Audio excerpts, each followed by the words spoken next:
नमस्कार, मैं बालकृष्ण मुले एक बार फिर हाजिर हूँ शहर के गलियारों में चल रही ताज़ा तरीन चर्चाओं के साथ। आइए सबसे पहले बात करते उमा जी के शायराना अंदाज की।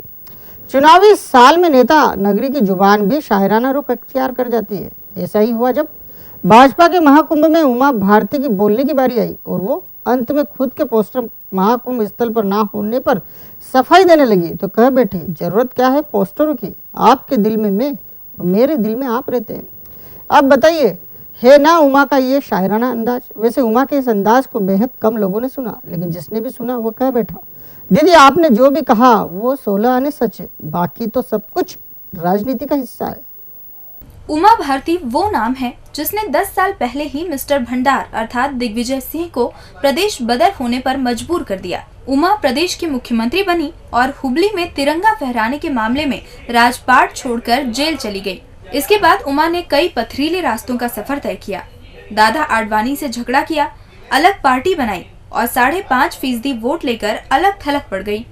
अब उमा एक बार फिर भाजपा की अर्थात गंगा की धारा में है। उमा को बरसों बाद जब जम्बूरी मैदान पर अपने कार्यकर्ताओं को संबोधित करने का मौका मिला तो वो अपने आप को रोक नहीं पाई। कई सच फिर उमा ने हंसते हंसते उजागर कर दिए। वैसे जिसने भी उमा भारती को सुना वो कह बैठा, सालों बाद दीदी फिर हंसती दिखाई दी। दीदी ने फिर अपने मोटा भाई के साथ साथ शिव भैया के लिए भी वोट मांगे। अपने खाते के 5.5% वोट भी वो प्रदेश भाजपा की झोली में डाल चली गई। लेकिन जैसे ही दीदी को अंत में ये याद आया कि उनके पोस्टर महाकुंभ स्थल पर नहीं है, तो वो बड़ा दिल रखकर बोल गई, मैं आपके और आप मेरे दिल में रहते हैं, फिर पोस्टर न लगे तो कोई बात नहीं। उमा का ये शायराना अंदाज जिसने भी सुना मान गया। उमा भारती इस बार महाकुंभ में पहुंचकर बेहद खुश थी। सबसे ज्यादा खुश इसीलिए थी कि जिस लड़ाई को बीजेपी कांग्रेस से लड़ रही है, आखिर उसका आगाज उन्हीं ने तो किया है। कांग्रेस के एक नंबरी दावेदार कमलेश खंडेलवाल ने इन दिनों अपने विरोधियों की नींद उड़ाकर रख दी है।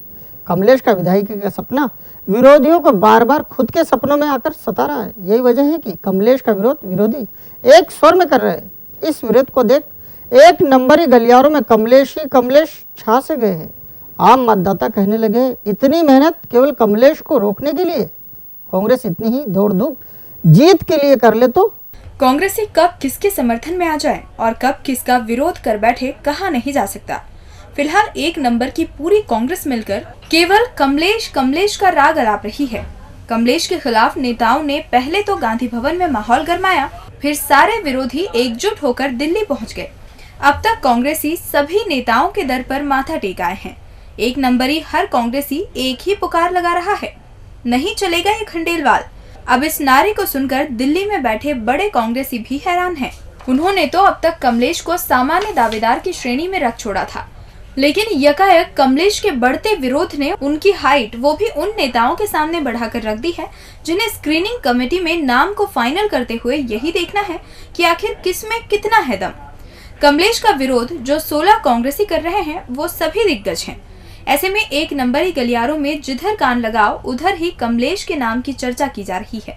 कमलेश के लिए विरोधी केवल एक बात फैला रहे हैं, वो ये कि खंडेलवाल फूल छाप कांग्रेसी हैं। ऐसे में एक नंबरी गलियारों के लोग ही ये कहने से नहीं चूक रहे कि राजनीति में ऐसे कितने नेता हैं जिनके फूल छाप बीजेपी से संबंध नहीं है। लोगों की आंखें बंद थोड़े ही न है, वो भी सब देखती और समझती आई है। 16 श्राद्ध में 16 कांग्रेसियों का कमलेश के नाम पर विरोध जताना इतना ज्यादा चर्चा का विषय बनकर उभर आया है कि अब तो मतदाता कहने लगे कांग्रेसी जितनी एकजुटता कमलेश को रोकने के लिए दिखा रहे हैं, यदि उतनी एकजुटता कांग्रेस को जिताने में दर्शाए तो एक विधायक उनकी झोली में बढ़ सकता है। विधानसभा चुनाव में जिले की कुछ सीटों पर सत्ताधारी दल के विधायक एक तरफा जीत दर्ज करवाएंगे तो कुछ पर विपक्षी दल यानी कांग्रेस के। ये बात सब जानते और समझते भी हैं, लेकिन बावजूद इसके दोनों ही दलों के दावेदार चुनाव में टिकट पाने के लिए एड़ी चोटी का जोर लगा रहे हैं। दावेदार ये भी मानते हैं कि चुनावी नतीजे उनके पक्ष में नहीं, लेकिन ये कहकर आम लोगों को ही मौन कर देते हैं कि दिग्गजों के सामने चुनाव लड़ने का अपना ही अलग मजा है। उन्हें कौन सा कली विधायक बनना है, हम तो तैयारी कर रहे हैं, वो भी अगले विधानसभा चुनाव की। नेताओं का राजनीति करने का तरीका हर जगह अलग अलग होता है। कुछ नेता जीतने के लिए लड़ते हैं तो कुछ केवल हारने के लिए चुनाव मैदान में आ डटते हैं। इन दिनों शहर के गलियारों में दोनों ही तरह के नेताओं की चर्चाएं जोर मार रही है, लेकिन सबसे ज्यादा चर्चा का केंद्र बिंदु वो नेता हैं जो चुनाव में मैदान में उतरे तो जमकर मुंह की खाएंगे, लेकिन उनका आत्मविश्वास देखकर अच्छे ठिठक कर खड़े हो जाते हैं। ऐसे नामों में कांग्रेसी दावेदारों ने फिलहाल बढ़त बना रखी है। सबसे पहला नाम कमलेश खंडेलवाल का लिया जा रहा है। यदि कमलेश को पार्टी ने टिकट दिया तो क्या वे पूरी कांग्रेस को ताक पर रखकर मैदान मार लेंगे? क्या वो संजय शुक्ला से भी ज्यादा पकड़ रखते हैं? दूसरा नाम विधानसभा क्षेत्र क्रमांक 2 से आया है। यहाँ कांग्रेस पार्षद चिंटू चौकसे विधानसभा चुनाव में हारने के लिए उतावले हुए जा रहे हैं। चिंटू भाई को जो भी सच्चाई का सामना करवाता है, तपाक से जवाब आ जाता है, अरे कुछ नहीं, दिग्गजों से लड़ने का मजा ही कुछ और है। अभी कौन सा हमें विधायक बनने की जल्दी है, हम तो बस चुनाव लड़ना भर चाहते हैं। कुछ इसी थीम पर दूसरे दावेदार मोहन सेंगर भी टक्कर देने की बात करते हैं और कहते हैं, जोड़ तो हम ही हैं, मौका मिला तो फिर आप वोट गिनना। ये क्रम यही नहीं रुकता। यही हाल महू के हैं। यहाँ कैलाश विजयवर्गीय मैदान में आते हैं तो फिर हर कांग्रेसी चुनाव मैदान में आना चाहता है। अब जिधर देखो उधर ही इन दीवारों से सिर टकराने वाले दावेदारों की चर्चाएं की जा रही है। कहा जा रहा है कि मान गए नेताजी, आप ही हो जो सही जा रहे हो। यूं भी दिग्गजों से ससम्मान हारना भी जीतने से कम बड़ा काम नहीं है। संत के ओहदे से गिरकर सीधे दुराचारी की प्रोफाइल में आ बैठे आसाराम इन दिनों जबरिया दुर्गति का शिकार हो रहे हैं। उसकी बुराई कम होने का नाम ही नहीं ले रही है। सबसे खास बात तो यह है कि अब तो उसकी पूरी चांडाल चौकड़ी भी खाकी के शिकंजे में आ चुकी है और लाखों अनुयायी मौन। ऐसे में वो दिन भी दूर नहीं जब कहा जा रहा है कि इंदौरी आश्रम को लेकर कोई बड़ा फैसला आ जाए। बस इसी आशय की चर्चा इन दिनों आश्रम के गलियारों में जमकर सुरसुरी बन अपना काम दिखा रही है और मदद के नाम पर चारों तरफ से आसाराम को मिल रहा है केवल ठेंगा। नौटंकीबाजी कर लाखों भक्तों की भावनाओं से खिलवाड़ करने वाले आसाराम की इतनी बुराई भी आ सकती है, ये बात किसी भी सकारात्मक सोच के धनी ने कभी स्वप्न में भी नहीं सोची थी। आसाराम उर्फ आसुमल अपने कर्मों के आधार पर काल कोठरी पहुंचे। आम लोगों ने उनका हाल देखकर ये तो तय कर लिया कि जीते जी ही स्वर्ग और जीते जी ही नरक। लोगों के दिलो दिमाग पर दोनों नजारे पल भर में ही आंखों के सामने तैरते हैं। एक वो आसाराम थे जो फूलों की सेज पर बैठकर अटखेलियां करते थे और एक ये आसुमल है जो नारकीय जीवन जीने को मजबूर। लेकिन अब सबसे खास बात तो यह है कि आसाराम के सारे राजदार अब खाकी के शिकंजे में हैं। इन्हें आम चर्चा में आमजन ही चांडाल चौकड़ी कह रहे हैं। आसाराम की चांडाल चौकड़ी के नाम भी आम लोगों को याद हो चुके हैं। जो आसाराम प्रकरण को प्रारंभ से चर्चा का हिस्सा बना चुके हैं, वो क्रमवार नाम गिनवाते हैं। कहते हैं, देखो ये थी आसाराम की चांडाल चौकड़ी जो अब पूरी तरह से शिकंजे में है।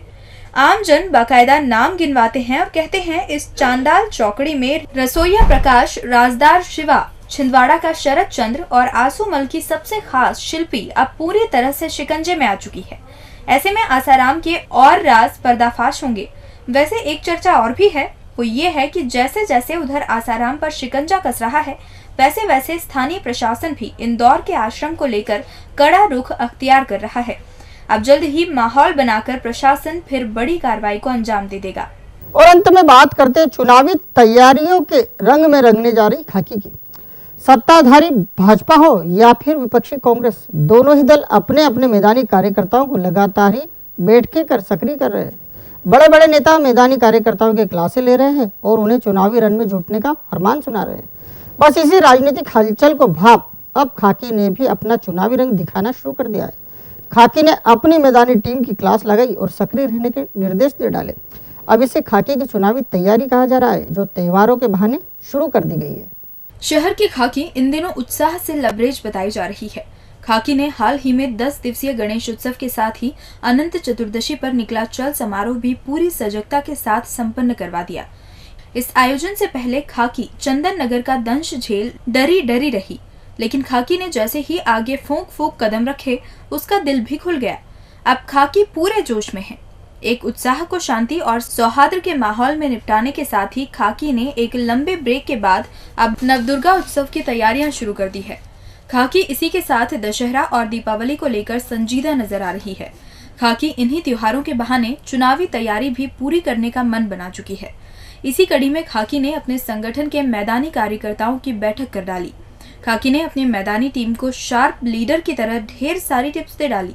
कहा, मैदानी टीम पर बड़ी जिम्मेदारी है, अपनी आंखें हमेशा खुली और दिमाग को चौकन्ना रखे। सूचना आने पर तुरंत मौके पर पहुंचे और तुरंत फुरत अगला निर्णय ले। अब खाकी के गलियारों में शार्प लीडर की ओर से आए फरमान के बाद खाकी मैदानी टीम सक्रिय दिखाई देने लगेगी। सबसे खास बात तो ये है कि ये बात हर कोई जानता है कि हर विभाग में मट्ठाई होती है, लेकिन ये मट्ठे भी एक समय में सबसे ज्यादा काम करते देखे जाते हैं और वो समय अब आने वाला है। डीजी न्यूज के खास कार्यक्रम गलियारों से को आप यूट्यूब पर भी देख सकते हैं। गलियारों से के आज के अंक में फिलहाल इतना ही। ताजा खबरों के लिए आप देखते रहिए डीजी न्यूज।